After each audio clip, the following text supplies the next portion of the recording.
Hey friends, it's time to talk about my next transaction that closed March 22nd, 2019. And this was a story of a great family that were super confident and ended up really complicating things for themselves. And I'm going to tell you all about it. If you've ever wondered what's really going on behind the scenes in a real estate transaction, you're in the right place. Whether it's the nail biting negotiations, the crazy twists and turns throughout a transaction, or the moments that just make you want to pull your hair out, it's all going to be shared. I'm Brittney Frye, and I am the host of the Closing Chapters podcast. Here, we are going to talk about my career transaction by transaction since 2016. And we're also going to go through all of the golden nuggets that I've learned along the way that I would love to share with you. I want to shape your reality in real estate to a world that you can be confident, educated, and make really wonderful decisions for your financial future and build a real estate portfolio. No matter if you are a real estate investor, a first time home buyer, or a luxury buyer, there's something to be had in this podcast. You're going to see it throughout the series that military is really my heart. That is my niche. And if you are a military buyer or seller, you will thrive listening to this podcast. So grab a seat at the closing table and let's close some chapters. So the story goes, I have yet again another fantastic UAV family. This time it's a little bit different though. It's not a pilot coming from the schoolhouse. It is somebody with the weather side of things, and they are coming from Bellevue, Illinois. And they are coming with one baby already here and another one on the way. Mama was extremely pregnant and they needed to find a house and get settled before baby boy got here. So that was my mission. And what that looked like is we did a fly by night. Literally, they flew in overnight. I put them in the car and we spent like a 12-hour day. I think 1.5 days, honestly. The first day was like a 12-hour day. The next day was a partial day. Really narrowing down exactly what location and where we wanted to be, right? And Mama had a list of locations. She had already done her research and knew exactly where she wanted to be in certain sections based on school availabilities and preschool options for their daughter. So we looked in Lugoff, Elgin, Northeast Columbia, and Camden. And Camden is where they ended up in. And the reason was there's a specific Montessori school that she was really excited about her daughter attending. So we actually did not find the house that they purchased on that trip. And this is a great lesson and reminder that when you are working with a realtor, if you are relocating and you are having a quick trip in, your priority is to find the location you desire, okay? The house can be found pretty darn easily remotely. I'm going to be honest with you. Once we have spent some time with you, we've seen a couple properties, we get a pretty good gauge of exactly what you're needing, looking for, or wanting, right? So then it's kind of semantics, right? But the location, I cannot choose that for you. You need to tell me where you feel comfortable, what amenities you want near you, what schools you want to be in proximity of, how far you're willing to travel to and from the base, all those kinds of things, right? And that comes into play pretty heavily. So after we looked at some of these areas, there were some that it was like a very quick, nope, I'm good, let's go. And that actually is super helpful for me because I would hear things like, I absolutely don't want to be in a property that's this tight. These houses are way too close together. Or I like this, but I don't like that. They were very clear and concise and communicated what they liked or disliked, which was fantastic and is super helpful. So all in all, we actually ended up in a fabulous Great Southern Homes property on a corner lot that was like so spacious. It was great. They hit the gold because they purchased that property for $220,000 and it is worth well over $300,000 now. So what a great deal. New construction to boot. And then they got some fantastic perks from the builder as well, which is amazing, right? So that was all fun and good. But then it got complicated, my friends. Real complicated. Sometimes I have found, actually multiple times, we've talked about one of my other clients that's kind of just this way too, happens to also be in the UAV unit. My clients that are most financially sound tend to do things very out of the box, complicated, different ways. And I'm learning that it's for a purpose and a reason, but sometimes it doesn't make a whole lot of sense in the gist of it, like right then and there. And in this particular situation, they did not want to sell another property, the property they were in order to purchase this property. So the financing that we had originally, that was not an option. Like, they were not going to allow that. It was a contingent thing where they needed to sell the property in order to buy the new property. So we were actually able to talk to an in-house lender at the time, and they were able to do a bridge loan. So to complicate matters, we were wanting to close in less than 30 days. So they were wanting to do a bridge loan to keep the current mortgage on the property that they have currently, purchase the new home, and then they would have money and be able to coordinate it all, and it was all going to go away. It was insane. I mean, and it was like one of those things where it's like, if you could, and they had cash, okay? So they had like a good bit of cash. So like the situation was like, hey, you can either sell the house and free up the house, or if you could like sell off, I think it was a motorcycle payment. If you could, sell this motorcycle or pay off the payment or whatever, then we would be, in a healthy DTI, like where it will count and you'd be fine and you won't have the house be contingent. There was some like really interesting little quirks like that. They refused. They were absolutely not going to do anything the easy way. They wanted what they wanted, and that was exactly how they were going to do it regardless. And the weird thing is their first lender, I believe it was Wells Fargo, but it was their personal bank that they had used before in the past. And they, totally walked away from them because they were not willing to help them do this particular bridge loan when they had the capability to pay off whatever needed to be paid off and be in clear, like in good standing. So it's really interesting, but there is such a reason or rhyme in their brain of how they situate funds and what they do. My other client that was like this, same deal, had a lot of cash that could be liquid, but it was like put away in very specific places. And he was extremely adamant that things were going to be done in a particular order at a particular time to make sure that he hit every milestone or marker that he wanted to. And if you screwed with him in any way, shape, or form that had to do with money, then like, done. So that client, we were building a house with a builder, and the builder was not fulfilling their duties and was dragging their feet, and same deal. They were expecting a child and they needed to be in a property before that baby was born. So after being jerked around enough, he said, no go. I'm not giving you any money. We're not moving forward. Let's go. And we found another option. So word to the wise, if you find these people that are like really financially savvy and confident, then you better be ready to hold on, because they're going to take you for a ride. They're phenomenal clients though. Like, they're so well coordinated and they've done their research and have their ducks in a row, which is absolutely amazing. So all in all, we go through the process of getting them this bridge loan, getting the new mortgage, and it's all going fine. Well, I have a conference the week before closing, and they start pitching a fit about the fence.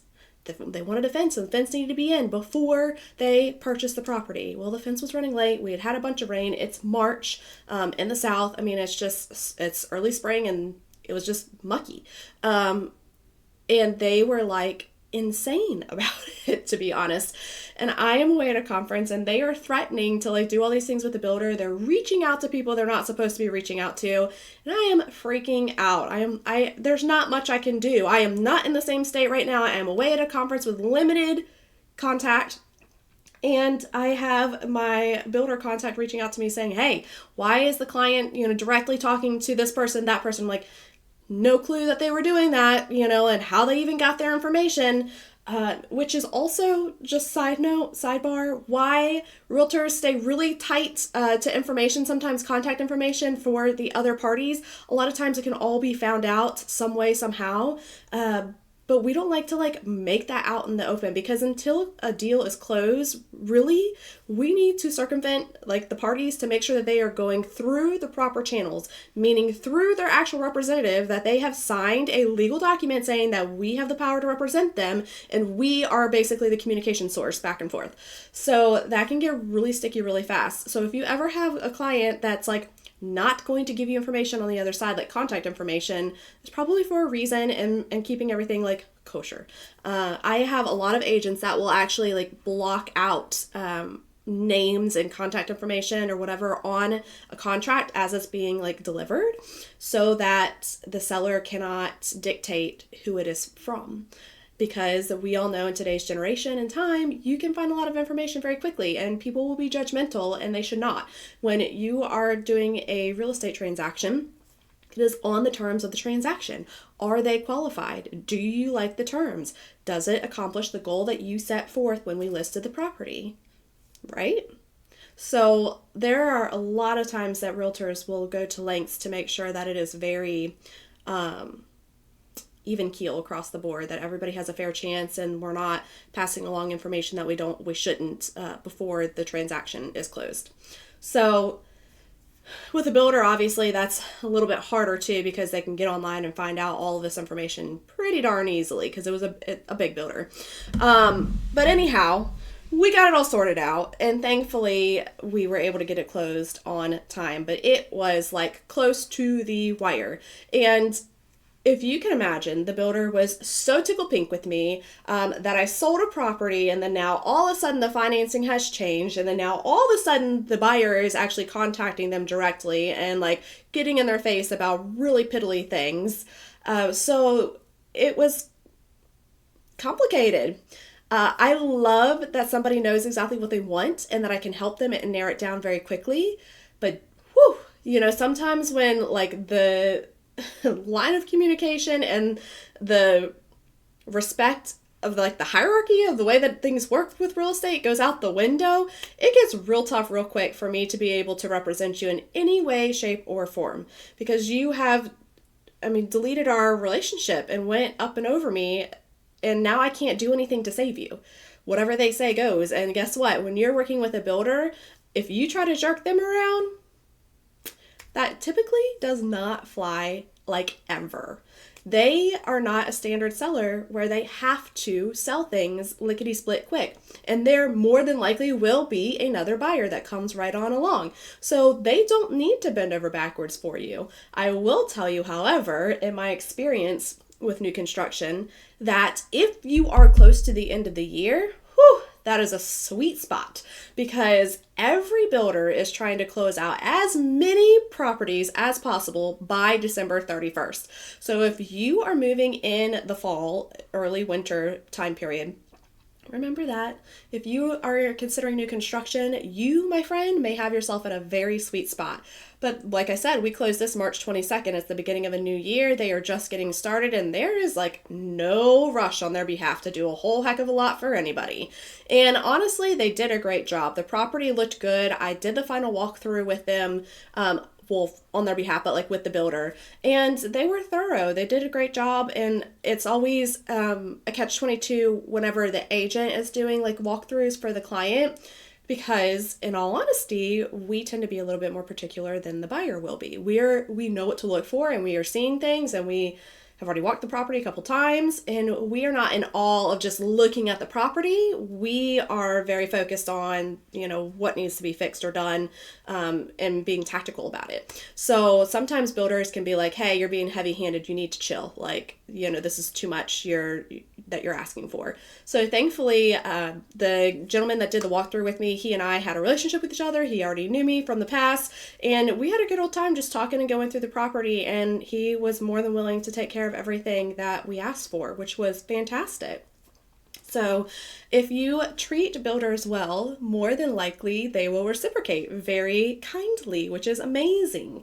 So anyhow, all of that to say, if you are going to purchase a home, okay, and there's some quirks about your pre-approval or your lending, one, share that with your agent upfront, please. And two, we need to have a plan of action before we get in the thick of it, right? And that was the thing that was like really complicated about this scenario, right? That was not divulged to me. That information was not. I had a pre-approval in hand and thought we were ready to rock and roll. And then once we got under contract, that's when all of this came to light, where it was like, well, you need to be able to do this or you need to be able to do that, and I don't like what my lender's doing with me, and so I don't want to use my lender, and now I need to get new financing. And builders do not like that unless you are going to their lender. Most of them have a preferred lender. We were not going to their lender. So anyhow, it was a little bit messy, but we closing at the end of the day. So if you ever wonder why your realtor has gray hairs, this is one of those scenarios to show why. We can't change financing and yell at the builder and think that everybody's going to jump through hoops, and we're not even there to do anything about it. So a lot of lessons learned there to try to be a little bit clearer and concise up front and communicate directly with the client. When I mean directly, like sometimes I had a habit of sugarcoating things and not being very like, no, this is the process, this is the way it works. They had obviously bought and sold properties before, so they were just really confident. That is the best way to say it. They really thought that they could just come in and do what they wanted to do, how they wanted to do it, and everybody else was going to work around them. It's not always the case, my friends. And a lot of times that can be dictated by the market and what's going on. But also remember, state to state, real estate can be very different. I learned that personally when we moved to North Carolina. I really had a tough conversation with my realtor when we moved here, and then realized that I was assuming something from the contract from what I was used to from my other states, and it is different here in North Carolina. So I had to go back and say, I'm sorry, I did go back and reread that, and I didn't realize that this was so different, but there's still some other things that stood, right? But all that to say, even as a realtor, right, I have made errors and mistakes moving to different states and not understanding that there was something a little bit different.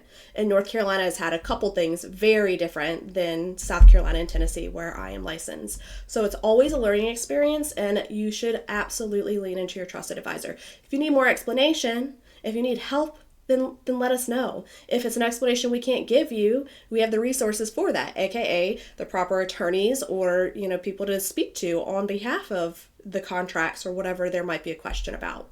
But overall, we've got a good grasp on this, and we're here to represent you. And I think sometimes that gets lost in translation. You think if we're saying something against you, or like not what you want to hear, that we are going against you. And that's absolutely not the case. We know our market, we know our builders, we know, what typically flies, what doesn't, and we are trying to make sure that we get you to the end goal successfully, which is to that closing table when you want to be at the closing table with preferred terms. And sometimes that has to be prioritized by, the end goal in mind. So it's not always going to be perfect, but it can be a beautiful transaction and transition. And it certainly ended up being for them. And honestly, they actually were really good after we closed. It was like one of those things where I guess maybe like a bridezilla would be a good example, where like when you're in the thick of it, things get a little wild and crazy. And then as soon as it's done, it's done. And you're like, oh, this was great. And I was like, okay, cool. It was great. Yeah, it was great. Like I didn't really know what to make of that. And then as time went on, we actually kept in touch, and they were a really good contact. And I really enjoyed staying in touch with the wife and kind of leaning into her for some kid stuff, because they were ahead of us. And then we started our family afterwards. And so it was really a great contact all the way around. So that also to say, like, sometimes just if things get a little bit wonky in a transaction doesn't mean that you don't have a good relationship with the clients and that you can't carry that relationship, right? Things are going to happen regardless of whether it's your spouse, a friend, a sibling, and clients are no different, right? This is a high stress event. This is one of the biggest events of their lives, the biggest amount of money that they're ever going to spend. So it can be stressful, which means we can have a little bit of tension and heightened emotions. And it's our job to recognize that and to manage that on our end to make sure that it's okay on their end. So I hope that this was helpful, interesting, all of the above, and that that regardless of whether they are confident or complicated, they can still be a great client and you can still have a fantastic transaction. I can't wait to talk to you guys again soon.